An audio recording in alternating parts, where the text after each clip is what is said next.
আসসালামু আলাইকুম ওয়া রাহমাতুল্লাহি ওয়া বারাকাতুহু। এইখানে যেটা দেখতে পাচ্ছেন, তিনাকে হয়তো আপনারা সবাই চিনেন। কিন্তু আপনাদের প্রশ্ন হলো আমি কেন তাকে নিয়ে ভিডিও বানাচ্ছি? এটার তো একটা সমাধান দরকার। আমি এই কারণে তাকে নিয়ে ভিডিও বানাচ্ছি, সনাতনী ভাইরা যখন আমার সাথে ডিবেট হয়, কথাবার্তা হয়, তখন অনেক আলোচনা হয়। শেষ পর্যায়ে যখন আমার সাথে না পারে, উনাকে দেখিয়ে দেয় যে, "এই মমিনুল, বেশি বাড়াবাড়ি করিস না, পরে কিন্তু সাইজ করে নিবি।"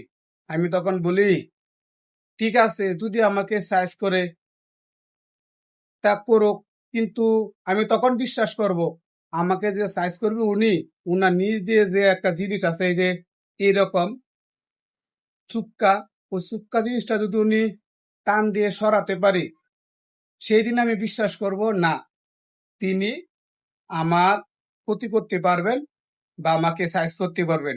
এর আগে যারা বলবে যে আমাকে উনি সাইজ করবে, কখনো সম্ভব নয়। আমি সেদিন বিশ্বাস করব যেদিন নিচের এই দাস নামক জিনিসটা শুকালু ওটা সরাতে পারবে, আমি সেদিন বিশ্বাস করব না, আমাকে সাইজ করতে পারবে। এর আগে আমাকে যত ভয়ভীতি দেখান, কাজ আর হবে না।